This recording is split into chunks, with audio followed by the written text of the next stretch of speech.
대한민국 준비된 역사 약속의 이름 최승건입니다. 반갑습니다. 자, 우리가 의무소방원 준비하시는 대한민국의 열혈남아 수험생 여러분, 최쌤의 강의에 들어오신 것을 너무너무 환영하고요. 제 강의가 어떻게 이루어지고 있다라는 것은 강좌 오리엔테이션에서 자세하게 설명을 했으니 그거 꼭 보시고, 안 보신 분들은 반드시 보세요. 그거 굉장히 중요합니다. 오리엔테이션 굉장히 중요하니까 꼭 보시고 이 강의를 들어주시기 바랍니다. 그래야지만 여러분들이 지피지기면 백전백승이라고 그러죠.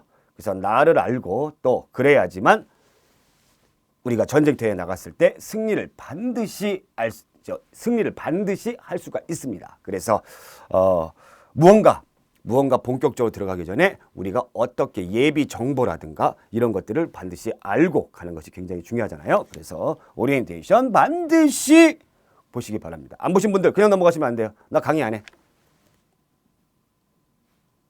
보셨죠? 네, 보셨으리라 믿고. 자, 그러면 오늘 첫 번째 시간 1자 한국사의 바른 이해와 그 다음에 선사시대의 문화와 국가 형성 그 부분까지 제가 강의를 해드리도록 할게요. 그러면 우리가 거기 제목이 쫙 나타나져 있습니다. 역사 학습의 목적 이렇게 나와 있는데 역사의 의미는 무엇이냐? 역사의 의미는 무엇이냐? 역사의 의미는 무엇이냐? 역사의 의미. 역사란 무엇일까? 여기에서 만약에 문제가 나온다면 꼭 이 이야기가 나오죠. 역사는 과거에 있었던 사실을 우리가 보통 역사라고 그러죠. 그래서 이 역사에 있어서 여러분들이 역사에 있어서 주장하는 관점이 다른 것이 있는데요. 첫 번째로 사실을 강조하는 역사가 있습니다. 사실을 강조하는 역사가 있고요. 이 사실을 강조하는 역사가 바로 누구냐면은 여러분들 랑케예요. 랑케. 이 책에는 안 나오지만 한번 적어주는 센스. 랑케 성이 오십니다. 그래서 오랑캐 아니죠. 네, 그래서 사실을 강조하는 거죠. 이 사실을 강조한다는 것이 바로 이제 역사가의 생각 이런 것이 배제가 되는 거죠. 그래서 객관성이 중요한 거예요. 역사가의 어떤 주관적인 해석이라든가 생각 이런 건 중요하지 않아요. 그래서 사실을 강조하는 것이 이제 랑케의 주장이고요. 자, 두 번째로 거기 이제 나오는 것이 객관적 또 이제 뭐가 있습니까? 여러분들 기록으로서의 역사가 있어요. 기록으로서의 역사. 자, 기록으로서의 역사인데 이 기록으로서의 역사는 바로 카라는 역사가가 주장을 했어요. 카라는 역사가가. 그래서 이 역사가는 바로 이 역사가는 과거에 있는 사실을 역사가의 어느 정도 해석이 중요하다, 풀이가 중요하다라고 그랬죠. 그래서 주관적인 부분이 들어가 있어요. 해석이 중요하다라고 이야기를 했습니다. 카가. 그래서 역사는 현재와 과거와의 끊임없는 대화다. 대화. 뭔 현재와 과거와 뭔 대화를 해? 그렇죠? 정신이 하나도 없죠. 바로 이것이 뭐예요? 끊임없이 무엇을 주고받으려고 하는 것인가? 이거 누가 생각해요? 역사가가 생각하는 거죠. 그래서 카가 얘기하는 것은 바로 주관적인 역사가의 해석이 중요하다라는 것을 여러분들이 아시면 되겠고요. 자, 한국사의 보편성과 특수성 여기 나왔는데 보편성은 말이에요. 보편성은 어느 특징이 없어요. 보편적인 거예요. 특징이 없어요. 그래서 이 동네에 가도 비슷하고 저 동네에 가도 비슷하고 이런 것들이 보편성이라고 보시면 되고 특수성은 뭐 아시겠고. 그래서 세계사적인 보편성이 있습니다. 그래서 우리나라를 가나 일본을 가나 미국을 가나 어디 가나 똑같아요. 어떤 것이 똑같을까요? 인간 존엄의 가치. 똑같겠죠. 그래서 결혼식 할 때는 즐겁고 장례식 할 때는 슬프고 이런 것들이 이제 보편적 가치다라고 보시면 되겠고, 특수성 같은 경우에는 틀린 거죠. 그 나라마다 자연환경이라든가 역사적 환경에 따라서 그 나라마다 나타나는 특수적인 부분을 바로 이야기합니다. 그래서 우리나라는 어떤 특수성이 있냐면, 우리나라 어떤 다른 나라 비교되는 어떤 특수성이 있냐면, 음식 문화로 따지면 쌀 문화죠. 예, 쌀 문화고요. 그 다음에 또 이제 뭐가 있습니다. 유교 문화가 있고요. 또 불교 문화도 있고요. 이런 어떤 특수적인 환경들이 많이 나타난다라는 것 참고로 아시면 되겠습니다. 자, 그렇다면 두 번째로 선사시대로 이제 바로 넘어갈게요. 선사시대 바로 넘어가고 적중 문제 풀이 이 부분은 제가 나중에 다 문제를 쫙 모아가지고 설명을 드릴 테니까 걱정하지 마시고 우리가 이론 흐름부터 넘어가도록 하겠습니다. 우리가 선사시대 3개 이렇게 나오는데 선사시대.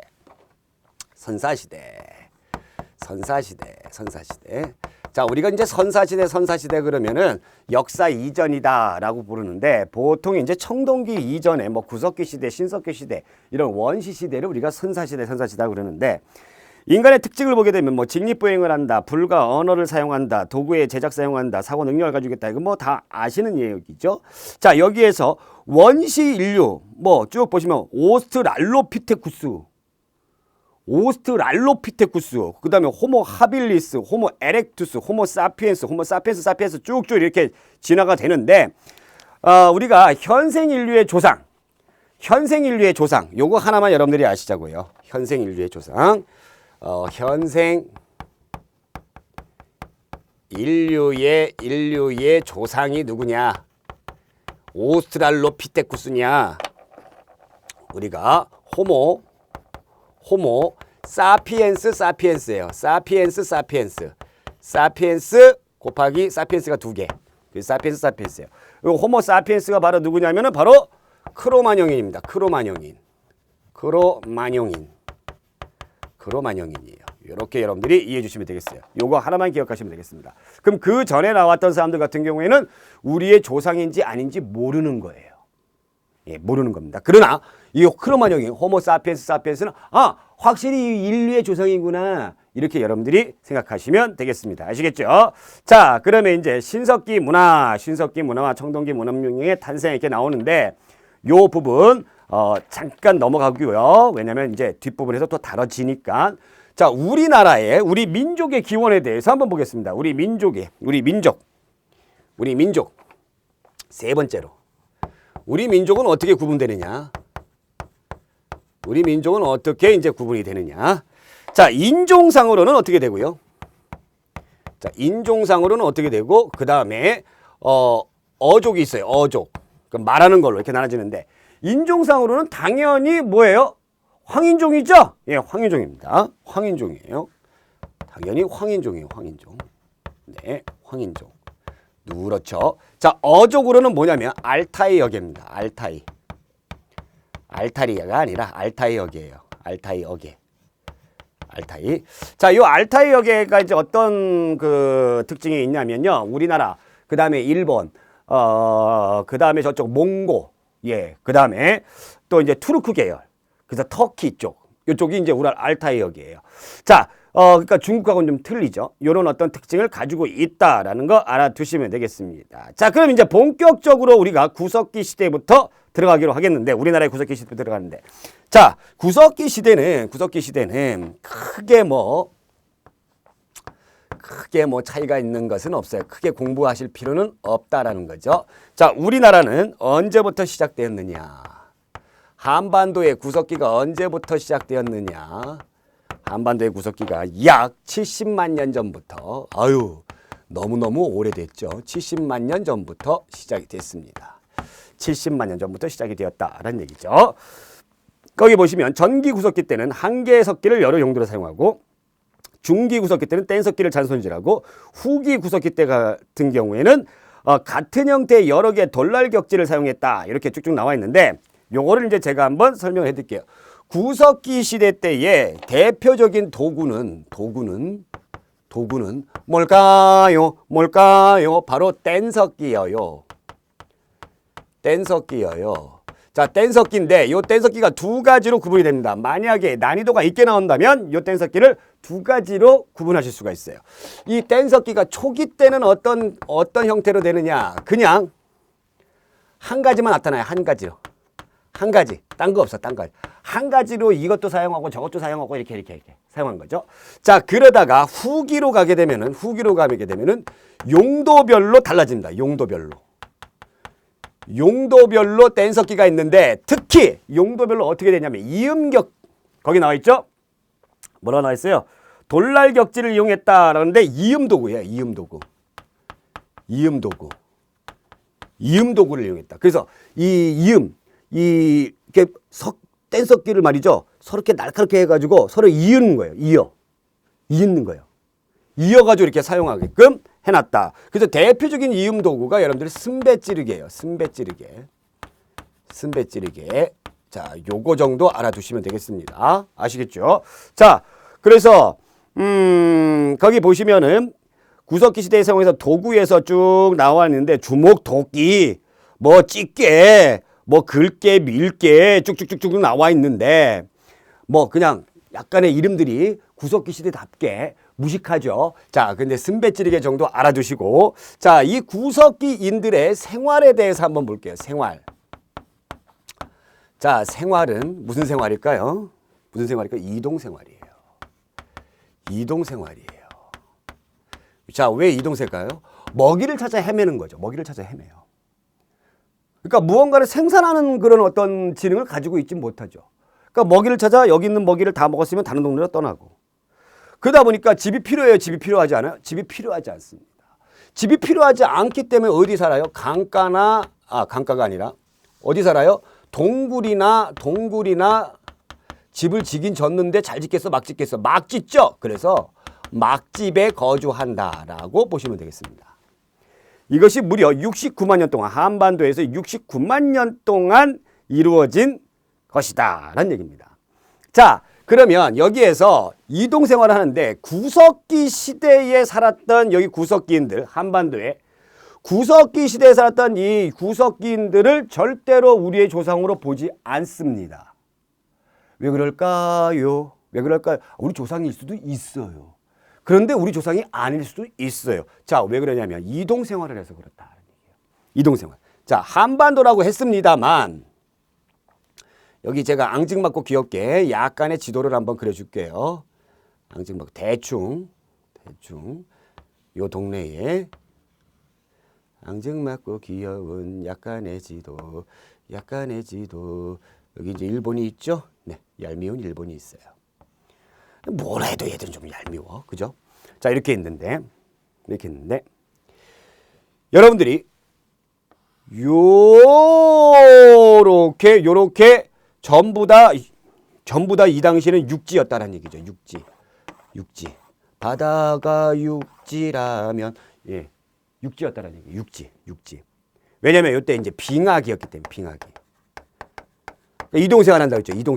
이동생활 하니까 여기 있는 사람이 먹이 다 떨어지면 이쪽으로 갈 수도 있고 저쪽으로 갈 수도 있고 이쪽으로 갈 수도 있고 이쪽으로 갈 수도 있고. 그래서 확실히 여기에 살았던 사람들이 확실히 우리의 조상인지 아닌지 알 수가 없다라는 얘기입니다. 그거 여러분들이 아시면 되겠어요. 아시겠죠? 자, 그러면 신석기 시대로 이제 바로 넘어갈게요. 바로 넘어가도록 합니다. 예, 69만 년의 역사가 끝나버렸어요. 대단히 대단하죠. 상당하고 굉장히 굉장하죠. 자, 신석기 시대. 자, 신석기 시대로 들어가 보도록 할게요. 자, 우리나라 신석기 시대는 BC 8000년경, 그래서 약 1만 년 전, 1만 년 전에 시작됐다. 자, 신석기는 굉장히 중요하니까 이제부터 정신을 바짝 차리고 저를 이제 주목해 주시면 되겠죠. 자, 신석기 시대에서 제일 중요한 것이 바로 뭐냐면 별표시 하염없이 해주시면서 이른바 신석기 혁명이라고 불러요. 신석기 혁명, 뉴 스톤 에이지 레볼루션. 신석기 혁명이라고 부릅니다. 자, 바로 이 신석기 혁명이 바로 무엇이냐? 바로 무엇이냐면 농경과 목축을 했습니다. 농경과 목축이에요. 그럼 목축은 일단 생략하고 농경이 굉장히 중요하기 때문에 농경의 시작이에요. 농사를 지을 줄 알게 됐다. 자, 농사를 지을 줄 알게 됐는데 아주 간단한 농작물입니다. 그 간단한 농작물이 무엇이냐? 조나 피 같은 잡곡류예요. 이것이 왜 신석기 혁명이라고 불러지느냐? 굉장히 중요하기 때문에 그렇죠. 인류의 생활의 트렌드를 바꿔버린 거죠. 그래서 신석기 혁명이라고 불러요. 트렌드를 바꿔버렸어요. 자, 그러면 농경이 어떻게 이제 변화가 되냐면 농사를 짓다 보니까 떠나지 않아요. 떠나지 않습니다. 떠나지 않기 때문에 무슨 생활을 한다? 정착 생활을 한다는 얘기죠. 정착 생활을 한다. 떠나지 않아요. 추수를 해야 되니까. 떠나지 않죠. 정착 생활을 하다 보니까 뭐가 필요해요? 집이 필요하죠. 그래서 우음집에서 거주합니다. 좋은 집은 아니에요. 우음집에서 거주를 해요. 자, 정착 생활을 또 하다 보니까 떠나지 않다 보니까 이제 겨울이 되면 추워요. 춥다 보니까 이제 옷이 필요하죠. 그래서 의복 생활을 하더라라는 얘기죠.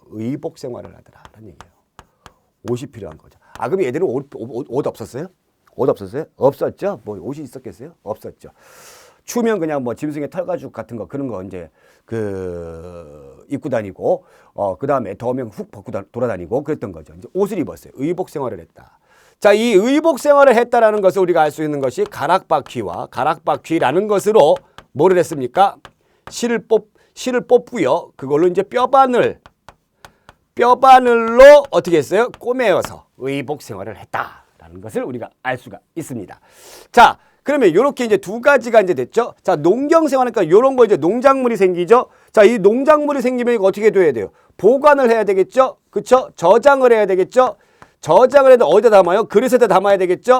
그래서 토기가 나오는데 그것이 바로 뭐냐면 아가리가 넓고 밑에가 뾰족한 대표적인 토기인데 이것이 바로 뭐죠? 빗살무늬 토기가 나타나더라라는 얘기죠. 빗살무늬 토기. 너무 잘 아시는 거죠. 이거 빗살무늬 토기. 빗살무늬 토기. 근데 여기가 이렇게 됐다는 것이 굉장히 중요해요.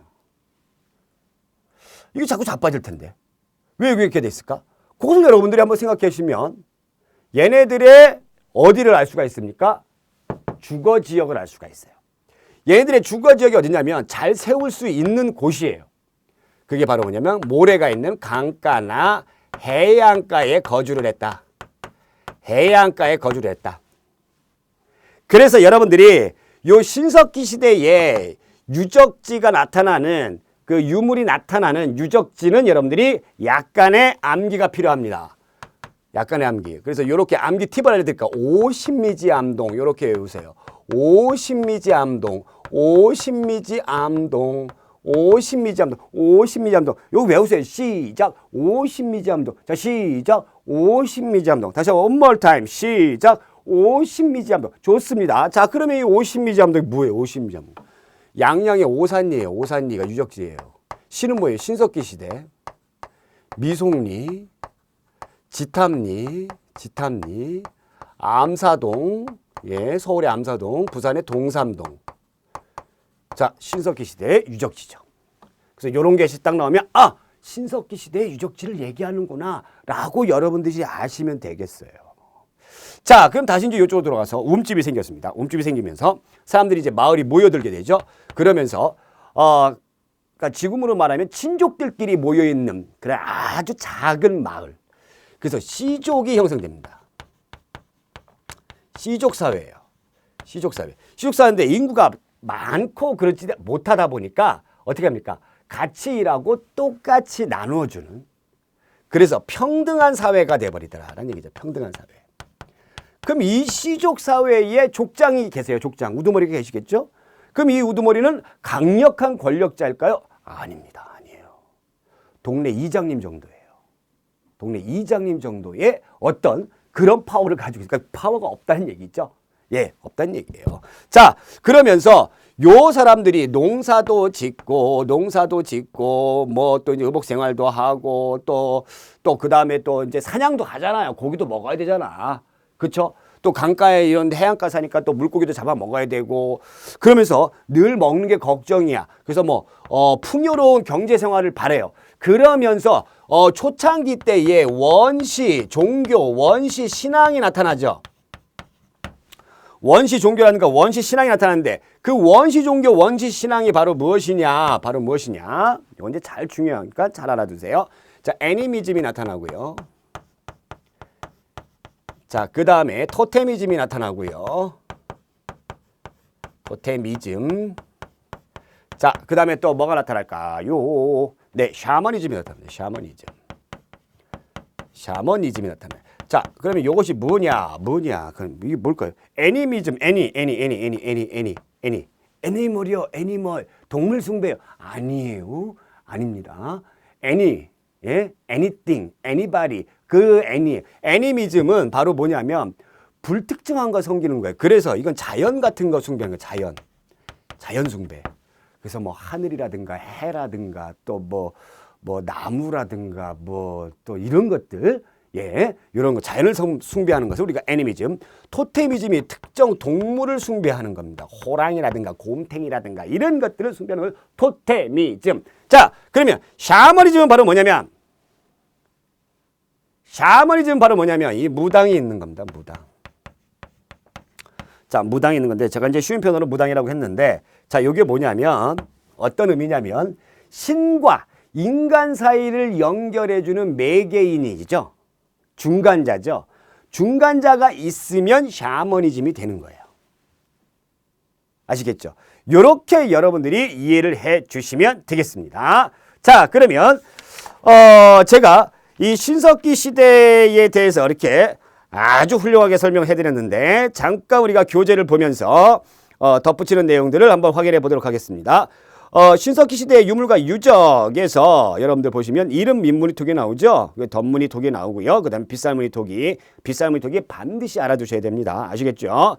자, 그 다음에 이제 경제 생활에서 쭉 보시면은 제가 설명했던 거 말고요. 설명 안 돼 있는 부분만 짚어드릴게요. 제일 밑에 보면 시설 돼 있어요. 주거생활 시설. 움집입니다. 움집. 중앙에 화덕이 위치하고 취사와 난방이 돼 있다. 자, 이 움집에서 어디 갔어요? 이 움집의 구조가 어떻게 돼 있느냐? 중앙에 화덕이 위치돼 있다. 중앙에 화덕이 위치돼. 화덕이 뭐예요? 화덕이 뭐예요? 이 불을 이용하는 거죠. 그래서 집이 이렇게 있으면 중앙에 화덕이 위치돼 있다. 이것이 왜 중요하냐면 청동기 시대의 움집하고 여러분들이 구분하시는 수단으로 사용되기 때문에 그렇죠. 자, 그 다음에 출입문은 햇빛을 많이 받는 남쪽에 설치되어 있고요. 자, 저장 구덩이가 있고요. 그 다음에 이 움집에서 여러 가지를 했어요. 그래서 규모는 한 4명 정도가 들어가는 그런 정도의 형태다라고 보시면 되겠고요. 자, 그 다음에 사회생활에는 제가 아까 말씀드렸지만 혈연을 바탕으로 한 씨족사회, 평등한 사회죠. 그리고 결혼은 어떻게 하느냐? 여러분들 결혼은 어떻게 하느냐? 족외혼을 합니다. 같은 씨족끼리 결혼하지 않아요. 그러니까 다른 부족에 있는 사람하고 결혼을 해요. 그러니까 근친혼과 관련돼 가지고요. 이 근친혼은 서양도 그렇고 우리나라도 그렇고 이 왕족의 그 자기네들만의 어떤 특권을 유지하기 위한 결속의 수단으로 근친혼이 성행을 했던 적이 있어요. 그러나 일반적으로 볼 때는 근친혼은 그렇게 성행했던 부분이 아닙니다. 일반 사람들한테는. 그래서 족외혼이다라는 거죠. 그래서 다른 부족하고 결혼을 하면서 그 부족하고 연대의식을 높여주는 거죠. 아시겠죠? 자, 그래서 족외혼을 하였다라는 거 여러분들이 아시면 되겠고요. 그러한 내용들이 이렇게 잘 나타나져 있습니다. 자, 그러면 이제 국가의 형성으로 들어가서 청동기 시대, 그 다음에 청동기 시대의 고조선, 그리고 철기 시대의 여러 가지 국가, 이런 부분에 대해서 제가 이제 설명을 드리도록 할게요. 자, 그러면 이제 청동기부터 한번 공부를 한번 해보도록 하겠습니다. 청동기. 자, 6번. 청동기 시대. 청동기가 들어오는데, 금속을 이용할 줄 알았다라는 거죠.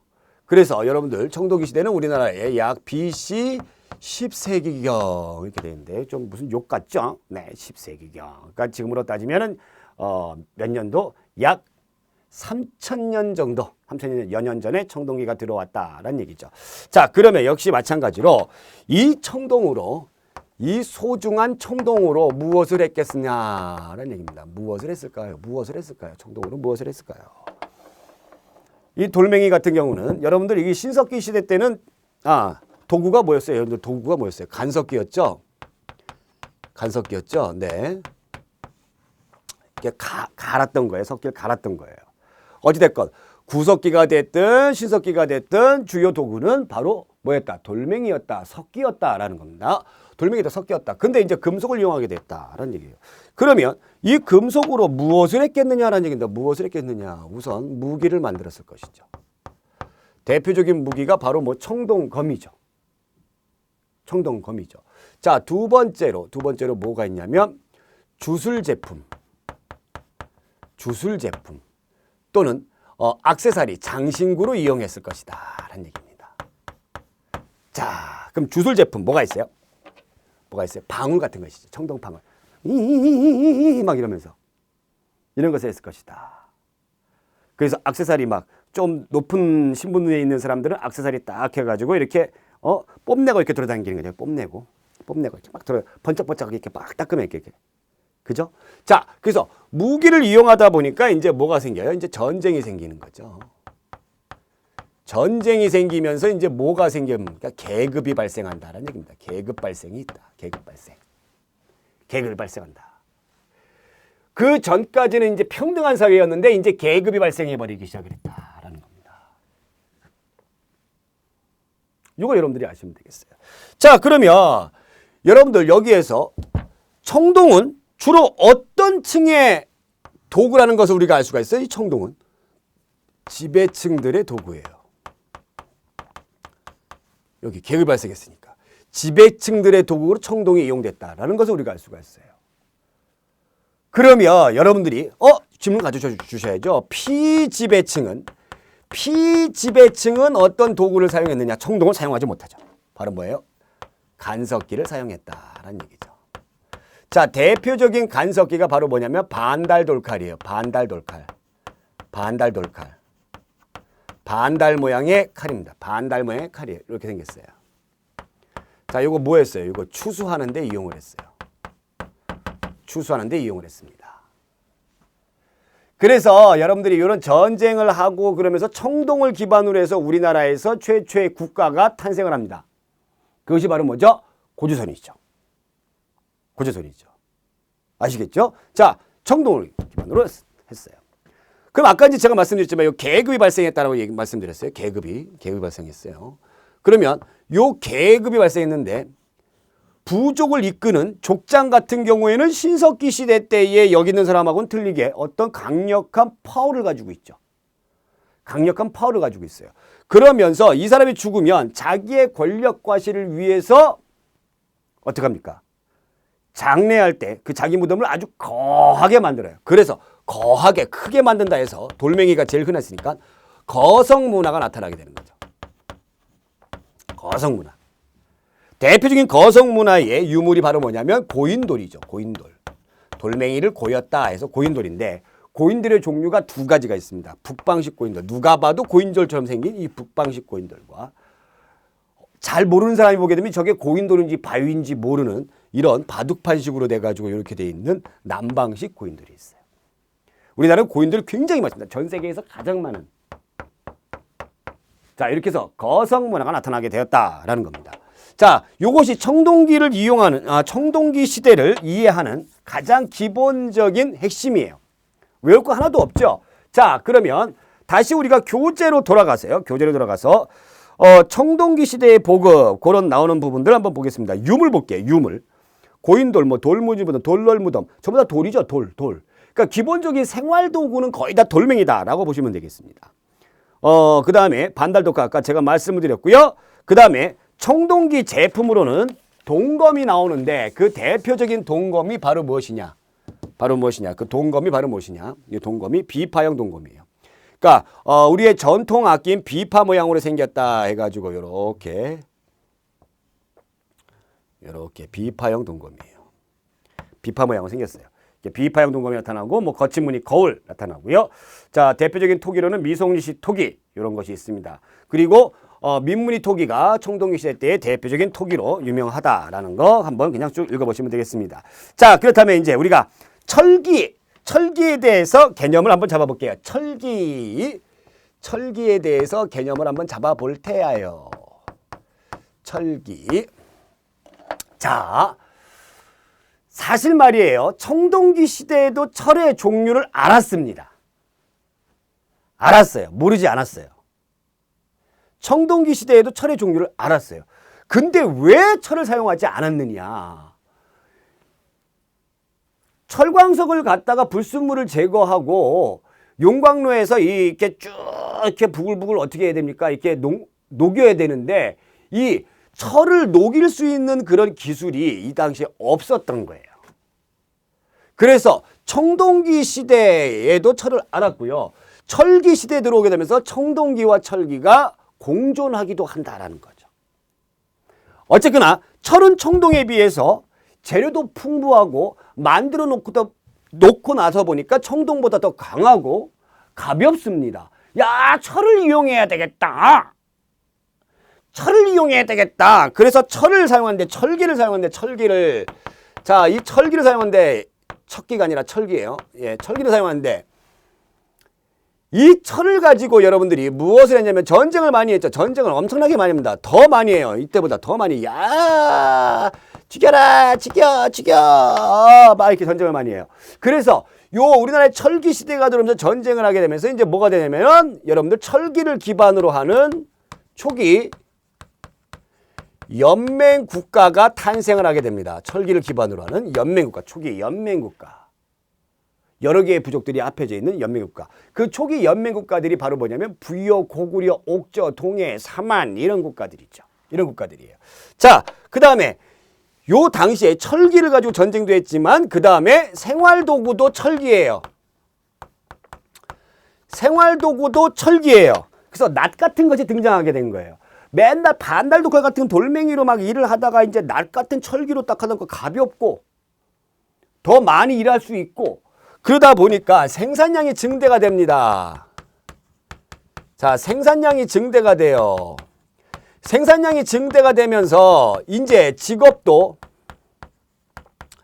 다양화가 되고 분업화가 되고 계층도 분화가 되더라라는 얘기죠. 여러 개로 갈라지더라는 얘기죠. 계층까지 분화가 되더라. 이렇게 돼버리는 거죠. 이러한 내용들을 여러분들 반드시 이해해 주셔야 됩니다. 그래야지만 왜 초기 철기 국가들이 나타나가지고 어떠한 풍습이라든가 이런 것이 여러분들이 나타났는지 여러분들이 아실 수가 있어요. 아시겠죠? 자, 그러면 요 철기에 대해서 이제 제가 이제 말씀을 드렸고, 여러분들이 교재 한번 보도록 하겠습니다. 교재 보면 철기의 사용, BC 4세기부터 왜 4세기경부터 들어와서 철기가 사용이 됐는지 제가 이제 설명을 해 드리도록 하고요. 철제 농기구를 사용을 했다. 그 다음에 철제 무기 사용을 했다. 자, 중국과 교역을 했다. 요거 한번 밑줄 한번 거저 주세요. 그어주세요. 밑줄 한번 그어주세요. 중국과 교역을 했다. 자, 생산량이 증대가 되다 보니까 이제 남습니다. 남아요. 이거 남는 거 버려요? 아니죠. 이제 다른 나라하고 무역을 하더라. 교역을 하더라. 특히 어느 나라? 큰 나라인 중국과 교역을 하더라. 이 중국과 교역을 했다는 증거가 나타나져 있는데 우리나라의 중국 화폐인 명도전이 나타나고 명도전 화폐예요. 화폐. 발량전 화폐예요. 화폐. 예, 오수전. 이 전이 이제 전이 뭐냐면 전이 뭐겠어요? 예, 동전할 때 그 화폐 전자죠. 이런 것들이 중국 화폐가 나타나게 되더라라는 얘기죠. 그리고 중국의 글자인 한자도 사용하게 되고, 자, 여기에서 이제 우리가 비파형 동검은 아까 말씀드렸지만 청동기 시대의 유물인데 뭐가 나타나면 세형 동검이 나타나요. 세형 동검이 간을 세자 씁니다. 이렇게 나타나는데 이게 비파형 동검이고 철기 시대에 세형 동검이 나타나요. 요거 주의하셔요. 그러면 철기로 무기 만들었다는데 왜 철기로 세형 동검을 만들었을까요? 이건 뭐냐면요. 권력의 상징이에요. 권력자가 가지고 있는 상징이에요. 이걸로 뭐 싸움하고 뭐하고 그런 것이 아니라 이제 뽐내고 이렇게 딱 차고 다니는 거 있잖아요. 그쵸? 그거 상징이에요. 근데 우리가 중국과 교역을 했기 때문에 이 청동기 이것들이 중국으로부터 들어온 것이 아니냐. 처음에는 중국으로부터 들어온 줄 알았는데 아하, 그렇지 않더라라는 것을 우리가 알게 됐어요.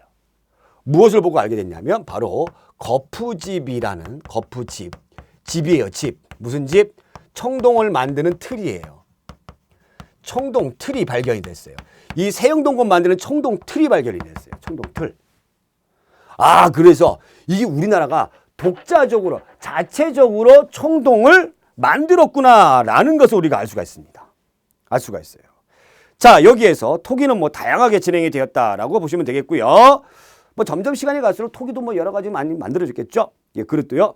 자, 청동기 철기 시대의 생활 보게 되면은 뭐 농기구 아까 제가 이제 설명을 해드렸고 청동기 시대에 들어오게 되면서 농사도 더 발달해서 우리가 지금 먹는 뭐 벼나 보리라 이런 것들도 농사를 짓게 되는 거. 청동기 시대의 변화 보리.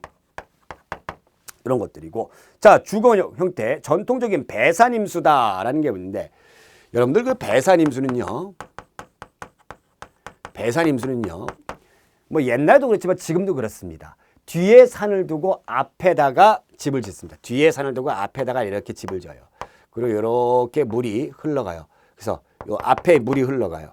왜 그러냐면 뒤가 무슨 쪽이에요? 동서남북 중에 북쪽이죠. 앞은 남쪽이죠. 우리나라는 계절풍 지역이죠. 계절풍이 이렇게 불어옵니다. 계절풍이 이렇게 불어와요. 계절풍이 이렇게 불어오는데 북쪽에서 겨울에는 북쪽에서 불어와요. 그래서 겨울에 차가운 북서 계절풍을 이 산이 막아주는 거고요. 남쪽에는 여름에는 어느 쪽에서 불어와요? 남쪽에서 이렇게 불어오죠. 자, 남쪽에서 불어오는 바람 막혀져 있으면 그 바람을 막아버리겠죠. 그래서 남쪽은 트여 있으면 좋다는 얘기죠. 이것이 바로 이제 배산임수고요. 자, 그 다음에 청동기 시대에 여러분들 쭉 보시면 시설에서 화덕이 한쪽 벽으로 이동해 있다. 자, 청동기 시대의 집도 우음집이거든요. 우음집. 청동기 시대에도 우음집이거든요. 근데 우음집의 크기가 철기 시대보다 더 커요. 근데 차이점이 뭐가 있냐면 신석기 시대보다 더 커요. 근데 차이점이 뭐가 있냐면 화덕이 벽 쪽에 있다라는 얘기입니다. 아까 신석기 시대에는 화덕이 중앙에 있다라고 했잖아요. 근데 지금은 이제 화덕이 벽 쪽에 있어요. 그러니까 약간의 벽난로 같은 거죠. 벽 쪽으로 몰아버린 거예요. 몰아버린 겁니다. 자, 그 다음에 신석기 시대의 움집은 그 움집 하나에서 모두 저장도 하고 모두 하고 그러는데 요 청동기 시대의 움집은 용도별로 움집이 있었어요. 뭐 창고면 창고 뭐 이렇게 용도별로 움집이 있었다라는 거 여러분들이 반드시 기억해 두셔야 됩니다. 아시겠죠? 자, 이렇게 해가지고 철기 시대에 대해서 제가 개념을 딱 잡았는데 뭐 고인돌에 대해서도 이제 제가 이제 말씀을 드렸고요. 거기 이제 보시면 북방식 고인돌 그림이 잘 나타나져 있죠. 그리고 청동 제품으로는 무엇을 했다라는 것도 제가 이제 잘 나타나져 있었고 바위 그림 한번 보겠습니다. 바위 그림. 청동기 철기시대 예술에서 바위 그림 한번 보는데 바위 그림. 경상도 울주라든가 고령에 보게 되면은 울주에 사냥과 물고기 잡이의 성공과 풍성한 기원을 그래서 바위에다가 이런 거 뭐 물고기 그림이라 고래라든가 이런 거 그려놨어요. 자, 이게 왜 그런 거예요? 이런 거를 잡고 싶다라는 간절한 열망이죠. 네. 그 다음에 고령에서는 기약무늬가 있는데 기약이 뭐죠? 그 도형 같은 거죠. 특히 동심원 이렇게 동그란 동심원. 이 동심은 뭐예요? 태양이죠. 태양. 이 기약적 무늬는 바로 뭐예요? 풍요의 기원이에요. 풍요의 기원. 그래서 경제 생활을 풍성하게 해주십사라고 비는 풍요의 기원이다라는 겁니다.